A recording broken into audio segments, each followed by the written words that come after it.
Assalamualaikum warahmatullahi wabarakatuh. Saya Wanda Puspita dari kelas 4H ingin menyampaikan materi tentang prinsip-prinsip dari etika Islam. Poin yang akan kita bahas, yang pertama ada kesatuan, yang kedua keseimbangan, yang ketiga kehendak bebas, yang keempat pertanggungjawaban, dan yang kelima kebenaran. Langsung saja kita akan membahas tentang kesatuan ini. Nah, kesatuan ini yang dimaksudkan adalah terrefleksikan pada konsep tauhid yang memadukan antara keseluruhan aspek-aspek kehidupan Muslim, kehidupan baik dalam bidang ekonomi, politik, sosial, ataupun keseluruhan homogen, serta mementingkan kehidupan konsep konsisten dan keteraturan yang menyeluruh. Kemudian dalam praktiknya itu di etika bisnis itu ada yang tidak ada diskriminasi baik terhadap pekerja, penjual, pembeli, serta mitra kerja lainnya. Yang kedua itu terpaksa atau dipaksa untuk menaati Allah Subhanahu wa Ta'ala. Yang ketiga meninggalkan perbuatan yang tidak beretika dan mendorong setiap individu untuk bersikap amanah karena kekayaan yang ada merupakan amanah Allah. Jadi kesatuan ini itu membentuk suatu persamaan yang sangat penting dalam Islam. Adanya dimensi vertikal manusia dengan penciptanya dan horizontal sesama manusia. Kemudian yang kedua ada keseimbangan. Keseimbangan itu bisa disebut dengan equilibrium, yaitu kebersamaan, kemoderatan merupakan prinsip etis yang harus diterapkan dalam aktivitas maupun entitas bisnis. Keseimbangan atau keadilan menggambar dimensi horizontal ajaran Islam yang berhubungan dengan keseluruhan harmoni pada alam semesta. Nah, hukum keseimbangan ini tatanan yang kita lihat pada alam semesta mencerminkan keseimbangan yang harmonis. Dengan demikian keseimbangan, kebersamaan, kemoderatan merupakan prinsip etis mendasar yang harus diterapkan dalam aktivitas maupun entitas bisnis.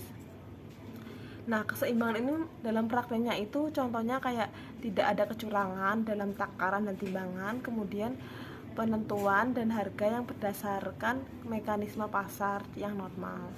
Begitu ya teman-teman yang kalau keseimbangan. Kemudian yang ketiga ada kehendak bebas.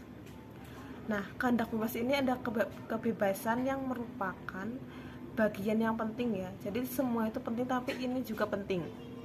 Etika bisnis ini kebiasaan itu tidak merugikan kepentingan kolektif, kepentingan individu dibuka lebar. Jadi tidak ada batasan pendapatan bagi seseorang yang mendorong manusia untuk aktif, berkarya dan bekerja dengan segala potensi yang dimilikinya.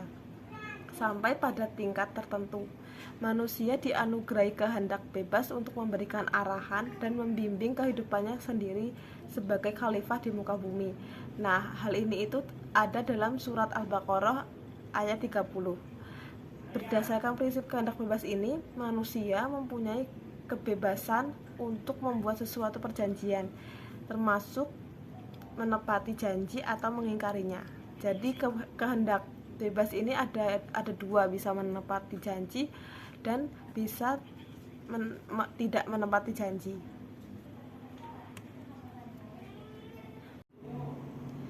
Yang keempat ada pertanggungjawaban. Pertanggungjawaban ini bertanggung jawab atas semua perbuatan yang telah dilakukan secara bebas oleh manusia. Itu merupakan sebuah penetapan batasan dalam hal perbuatan, dan dengan adanya sebuah pertanggungjawaban dan konsep etika, maka tidak menuntut suatu hal yang mustahil dikerjakan oleh manusia, seperti dalam suatu hal kebebasan yang tanpa batas. Terus menurut Said Qutb, prinsip pertanggungjawaban Islam ini adalah pertanggungjawaban yang seimbang dalam segala bentuk dan ruang lingkupnya. Jadi bertanggung jawab ini sudah memiliki arti keseimbangan. Kemudian yang kelima ada kebenaran atau kebajikan dan kejujuran. Dalam konteks bisnis, kebenaran dimaksudkan sebagai niat, sikap, dan perilaku yang benar yang meliputi proses akad, transaksi, proses mencari atau memperoleh komoditas, kemudian mengembangkan seperti pengembangan atau maupun dalam proses upaya, yaitu upayanya itu seperti upaya meraih atau menetapkan keuntungan. Nah, kebajikan ini termasuk dalam sikap ihsan yang merupakan tindakan yang dapat memberikan keuntungan terhadap orang lain dan masyarakat sekitar. Dalam Al-Quran, prinsip kebenaran ini yang mengandung kebajikan dan kejujuran. Jadi prinsip-prinsip yang sebelumnya sudah ada dan ada dalam Al-Quran, dapat diambil dari penegasan keharusan menunaikan atau memenuhi perjanjian atau transaksi bisnis, termasuk ke dalam kebajikan dalam bisnis. Kebajikan dalam bisnis ini adalah sikap kesukarelaan atau keramah tamahan. Nah, kesukarelaan ini dalam pengertiannya sikap sukarela antara belah pihak yang melakukan transaksi kerja sama dan perjanjian bisnis. Nah, itu yang terakhir ada kebenaran.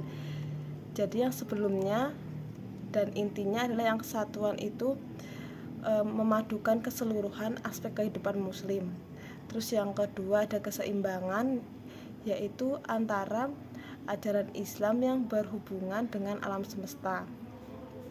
Terus yang ketiga ada kehendak bebas, yaitu kehendak untuk membuat sesuatu perjanjian, termasuk menepati atau mengingkari janji. Terus yang keempat ada pertanggungjawaban, yaitu mempertanggungjawabkan segala perbuatan yang telah diperbuat. Terus yang kelima ada kebenaran, kebajikan, dan kejujuran. Jadi kesukarelaan dan sikap sukarela antara dua belah pihak dalam melakukan transaksi. Hal itu saja yang bisa saya sampaikan. Apabila ada kesalahan, saya mohon maaf. Wassalamualaikum warahmatullahi wabarakatuh.